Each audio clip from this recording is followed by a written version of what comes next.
Hi guys, guess what time it is? It is YouTube time because I bought a YouTube camera and I'm like, Chloe, we're gonna stop procrastinating. So I put a little Q&A on my story and you guys came through. So I feel like we're just gonna start easy in the YouTube world and I'm just gonna sit on my bed and answer questions about myself. If you guys find that boring, watch it on double time speed. I honestly don't care. Okay, we're back. Not gonna lie, I got a lot of questions about my ex-boyfriend, my relationship status, my dating life, boys in general, and I don't want to be that kind of person that's like her online persona revolves around men. But I get it that you guys want the inside scoop, so I'm gonna give it to you guys because I love the inside scoop too. Okay, so one of the questions I got was what were your parents' reaction to you and London Boy breaking up? I never even told my dad. I never told my dad that I broke up with my boyfriend. I did tell my mom. First thing she said to me was, Chloe, you never liked him that much anyways. And the funny thing is, my best friend even said that to me as well. She was like, when I asked you what you liked about him most, you said his accent. When did you realize it was time to dump your ex? Okay, so because in hindsight, I feel like I didn't like him that much. I always felt like we were just different people, but I was clinging on to this relationship for the sake of having a relationship and just making it work out. We would get in so many fights and I would break up with him out of anger and like frustration. And then like the next day we would talk it out and we'd get back together. So yes, we were on and off and it was so embarrassing. But I watched this TikTok one time and it was like, don't judge people for staying in a relationship that does not serve them, because at some point they're going to reach the point where they physically cannot take it anymore and they wake up, and at that point they'll be able to leave the relationship and it'll be fine. And that was it for me. So basically we went to Bali on a holiday. I went with my family and I had invited him on the trip with my family. I remember specifically before the trip, I was contemplating breaking up with him. And I think we had discussed this, that we were shaky. But I was like, I can't break up with him before he goes on a trip with my family, that my family have planned for him. Like, my mom's gonna get so angry at me. That's literally what I was thinking. My mom's gonna get angry at me if I break up with my boyfriend before our trip. So I was like, okay, maybe the trip will save our relationship. Guys, it did not. It made everything that I questioned and doubted in my head so crystal clear for me that one day, I think we were in a water park in Bali, and I turned to my sister and I was like, I think I'm gonna break up with him. And at that point, it wasn't out of anger, it wasn't out of frustration. It felt so clear in my head. And obviously after we broke up, there was some like indecisiveness, like, oh, did I make a mistake? But deep down, I feel like I knew that was not the person for me, and that's okay. Another person asks, what attracts you to a guy? I have a type, and my type is scarily close to my dad, and my sister says this as well. We're like, why are you attracted to our dad? Which, like, I don't know. I don't think I have daddy issues, but like, someone make it make sense. I really like finance guys. I really want them to be smart. If a guy is not smarter than me intellectually, like, what am I doing? Somebody asked if I have a crush. Not really. I feel like I get bored and then I pick someone and I'm like, you be my crush. And then I'll hyperfixate on them for a while. And I know nothing about this person. There's two guys in like separate classes that I saw every week and I was like, they're cute. But nothing came out of it, so semester's over, you gotta move on with your life. Okay, somebody asked, how did you get into content creation? And this kind of links to another question that I got, which was like, why did you start? What was your dream job as a kid? My dream job as a kid was literally to be a YouTuber / content creator. So I tell everybody this story.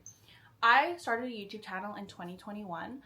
I had probably 200 subscribers and it did not take off. At that point, I was like one of those people that are like, I never want to post on TikTok. But I was like, okay, fine, like I'll try.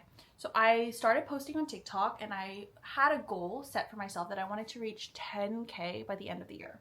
And that was my New Year's resolution. So the first TikTok video I posted was a get ready with me for New Year's Eve. It's been taken down, guys. Don't try and look for it because I look so ugly. But that was my first video and I tried to stay consistent with it to hit 10K. And by the end of the year, I had like 200K, I think, because it was pretty slow in the start. But then after I came back from summer, I posted one day in my life video that blew up overnight. And I'm not gonna lie, it was probably one of the scariest, most stressful days of my life. I took the video down. It was really scary, but obviously it like kickstarted my content creation career, which I'm really grateful for, and I really love this job. It's literally my dream job. I love talking to you guys so much. This is another thing I feel like, this is my theory. All content creators are a little bit lame. They had a phase of their life where they felt like they didn't fit in, or they felt uncool, they didn't have friends. Like every content creator has to be a little bit lame or went through a lame phase, because who in their right mind decides to sit in a room by themselves and talk to a camera for a couple of hours straight? Not a popular kid in school. Not a popular kid. Another person asked, what jobs have you had in the past? I tried to make YouTube work out for me in 2021. That did not work out. 2022, I started a dog t-shirt business. So I basically made merch for my dog Lola because I loved her so much, and my friends were like, oh my gosh, it's so cute, can I buy it? So I started selling it, and I used to do dog charity fairs, and we would do pop-ups, and I would literally stand in the heat and I would drag my mom unpaid for hours and hours, like the full 10 to 6 p.m. on Saturday and Sunday, in the heat, outdoors, in the mud, in the rain, selling dog t-shirts. Then after that, I met this girl through like the dog Instagram community, and she worked in PR and marketing, which this is another industry that I've always wanted to get into. And so she offered me a part-time job, and I worked at her PR agency for just under a year, I think. Like I think it was like 11 months. I worked at her PR agency, and along that time, I started posting on TikTok, and my TikTok started growing. So I started getting more and more brand deals, to the point that it really didn't justify me doing the part-time PR work, school, and my own TikTok. So I dropped the part-time PR work, and I just focus on school and TikTok at the moment. Okay, someone said your skincare journey. I always had good skin until I was probably 15 years old, and my skin got so bad. It got to the point where I went to a dermatologist, and I was on a pill for my skin. It was not Accutane. If you follow me from my pre-YouTube days, I said it was Accutane for clickbait. Like, I'm not gonna lie. It was a sub-family of Accutane, but it wasn't Accutane. Like, I think it was like a weaker, like, Accutane's sister. But I put Accutane in my YouTube video title because I wanted people to click on my YouTube video in 2021. But yeah, I had really bad skin. Then when I was on the pill, it got better and it cleared up, and I got off the pill. And then it kind of came back, and it was kind of bad, but it was manageable. So I didn't have perfect skin, but it was manageable. And then after that, I think in around 2021, when I had my YouTube channel, I got psoriasis, which is an autoimmune disease. And I mainly have it in my scalp, but sometimes I would have it on my body and on my face. I think my skin started getting better, I kid you not, when I started doing content. And Kiehl's was one of the first skincare brands that wanted to work with me when I had very few followers. Not really for pay, but they would give me free products to try, and like they'd be like, please post a review. And like, guys, I work with Kiehl's now. They pay me good money, and I'm so grateful for the team. I love them so much. I swear that they changed my life. My favorite serum, which I also got questions about, is the Clearly Corrective Dark Spot Serum. Somebody asked, do you have any plans post-grad? And this kind of links to another question that I got a lot, which is, what nationality are you? I am Indonesian. I am not Singaporean, even though I was born and raised here. And Singapore is the only country in the world that I've ever lived in all my life. So that means to stay in Singapore, I need a visa. Currently, I'm on student pass, but when I graduate, I'm going to need to have an employment pass to stay in Singapore, which means that I need to get a real job. Someone said, what was a red flag in your boyfriend? He did not like my best friend. And I feel like if your partner does not like your best friend, it's a red flag, because your best friend is like a reflection of you. Do you know what I mean? Like, I'm friends with people that I get along with that are similar to me. And if you don't like them, that means you don't like that part of me. So he really, you guys know Adeline. He did not like Adeline. Somebody else asked, are you and Rebecca still friends? Honestly, not really. I feel like people come and go through your lives, and we drifted apart. We were also in such different life stages. Like, I'm literally in university. She just got married to a guy that treats her so amazingly. He is such a nice guy, and I wish them all the best. I'm just not close to her anymore. Someone said, describe your household environment.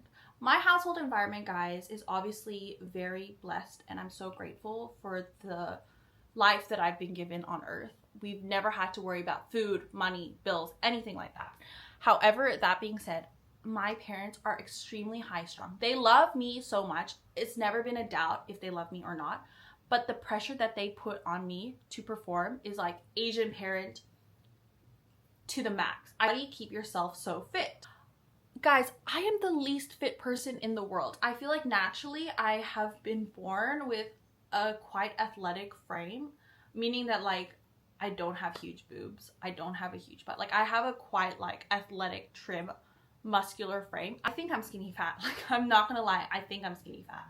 Also, I do think that learning to dress for your body type helps so much, because I realized that my skinniest part is my arms and my collarbones and like my chest area, and I carry all of my weight on my stomach and my hips and my thighs.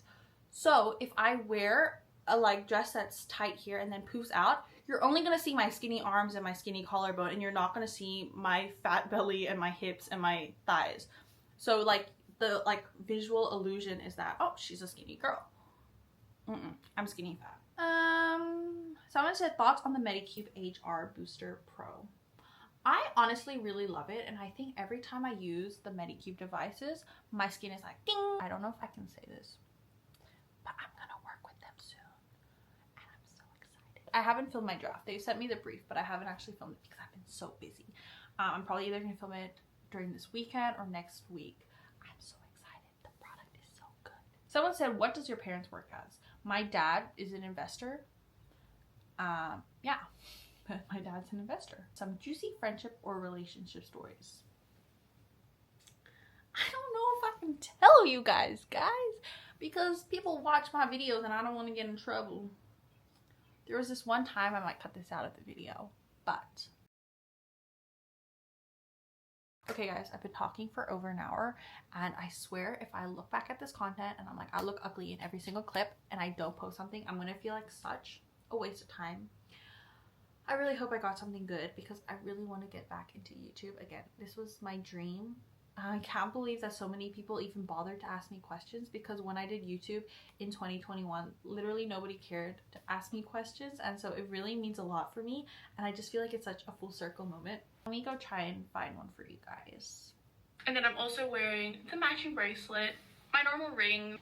I changed my necklace. I'm now wearing the 20 motif. This was the start of the all you need is a 20 motif. So it's shorter and then draped